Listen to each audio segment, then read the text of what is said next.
कानी बहू। किशोरी लाल जी के बेटे राघव की शादी की बात जगह जगह चल रही थी, लेकिन किशोरी लाल जी को कोई लड़की पसंद ही नहीं आती थी। और उसकी एक ही वजह थी, किशोरी लाल जी का लालची होना। उनको लड़की वालों से मोटा दहेज चाहिए था और इसी चक्कर में एक दिन वो एक बहुत पैसे वाले के घर अपने बेटे का रिश्ता लेकर पहुंचे। उस आदमी का नाम था ओम प्रकाश।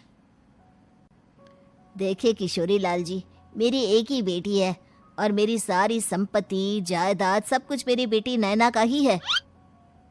पापा, नाम से लगता है बहुत खूबसूरत होगी। कितना अच्छा नाम है ना, नैना।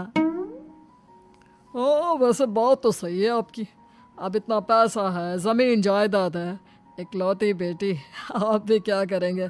सब कुछ उसे ही देंगे ना। बिल्कुल ठीक पहचाना आपने। बस बेटी की शादी और सारी जायदाद उसके नाम। पापा, बिना देखे हाँ कर दीजिए ना। इतना अच्छा रिश्ता फिर कहाँ मिलेगा?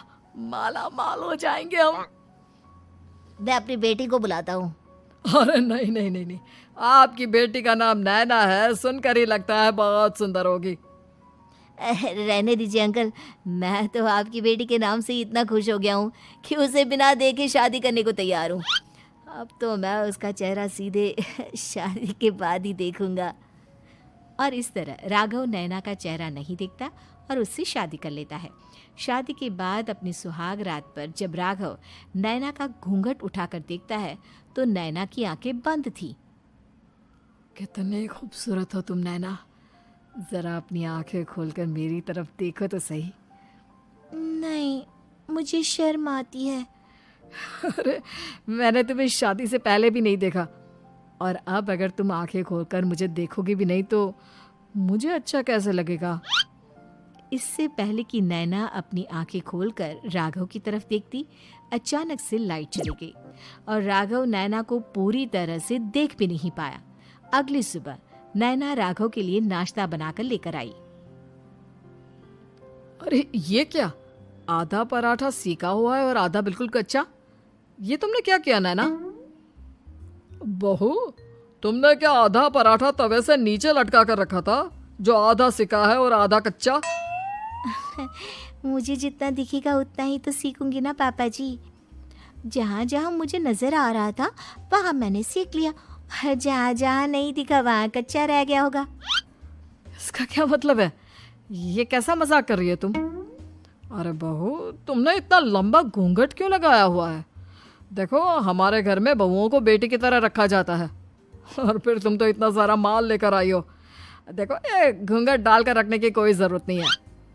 हाँ नैना, पापा जी ठीक कह रहे हैं, तुम तो आराम से रहो, अपना ही घर समझो। नैना अचानक से अपना घूंघट उठा लेती है। अरे ये क्या पापा, नैना की तो एक आंख फूटी हुई है। नाम से नैना, लेकिन ये तो कानी बहू निकली। मेरे साथ धोखा हुआ है, धोखा। बिना दिखाए अपनी कानी लड़की मेरे संग ब्याह दी। मुझे कानी बीवी नहीं चाहिए। मुझे अभी ओम प्रकाश जी से बात करनी पड़ेगी। आखिर उन्होंने मेरे साथ ऐसा किया क्यों? अरे, आप लोगों ने ही तो पापा से कहा था कि आप लोग शादी से पहले मुझे देखना नहीं चाहते। अब मेरे पापा पर क्यों इल्जाम लगा रहे हैं? अरे लेकिन उन्हें बताना तो चाहिए था ना कि तुम कानी हो, एक आंख से तुम्हें दिखाई नहीं देता। किशोरी लाल और राघव नाराज होकर ओम प्रकाश को अपने घर बुलाते हैं। पापा जी, ये आपने क्या किया? शादी से पहले बताया क्यों नहीं कि नैना की आंखों में परेशानी है? अरे, आप ही ने तो लड़की देखने से मना कर दिया था। अरे लेकिन आप बता तो सकते थे। आपको तो हमारी बेटी की प्रॉपर्टी चाहिए थी, वो भी पूरी की पूरी। अब क्या हुआ अगर उसे आधा दिखाई देता है? प्रॉपर्टी तो आपको पूरी मिल गई ना। अरे ये क्या बात हुई? मेरी शादी प्रॉपर्टी से नहीं, आपकी बेटी से हुई है। अब ये तो पहले सोचना चाहिए था, तब तो मेरी प्रॉपर्टी देखकर तुम्हारी जुबान लप लपा रही थी। लेकिन मैं कानी लड़की को अपनी बीवी बनाकर नहीं रख सकता। पापा, कुछ करिए ना आप। हाँ, करता हूँ। देखिए ओम प्रकाश जी, आप हमारे साथ ऐसा नहीं कर सकते। और तुम देखो, अगर तुमने मेरी बेटी से शादी तोड़ी ना, तो जो भी प्रॉपर्टी मैंने तुम्हें दी है वो तो पूरी की पूरी वापस ले ही लूँगा, और आधी प्रॉपर्टी तुम्हारी भी लूँगा। अरे मेरी आधी प्रॉपर्टी भला क्यों लेंगे आप? इसलिए क्योंकि मेरी बेटी को आधा नजर आता है और उसकी नज़र अभी तक तुम्हारी आधी जायदाद पर ही पड़ी है। अब तुम उसे घर से निकालोगे तो कुछ तो लेकर जाएगी ना। और अगर हम आपकी बेटी को अपने घर की बहू बना कर रखे तो? तो तुम्हारी पूरी प्रॉपर्टी तुम्हारी ही रहेगी, और जो मैंने तुम्हें दिया है ना, उसमें से बस मैं आधा लेकर जाऊंगा। अरे लेकिन अब आप अपनी दी हुई प्रॉपर्टी में से आधी वापस क्यों लेकर जाएंगे? अगर मैं आपकी बेटी को अपनी पत्नी बनाकर रखने को तैयार हूं तो? इसलिए ताकि भविष्य में अगर तुम मेरी बेटी को धोखा दो तो उसके पास कुछ तो रहे जो पति का हो।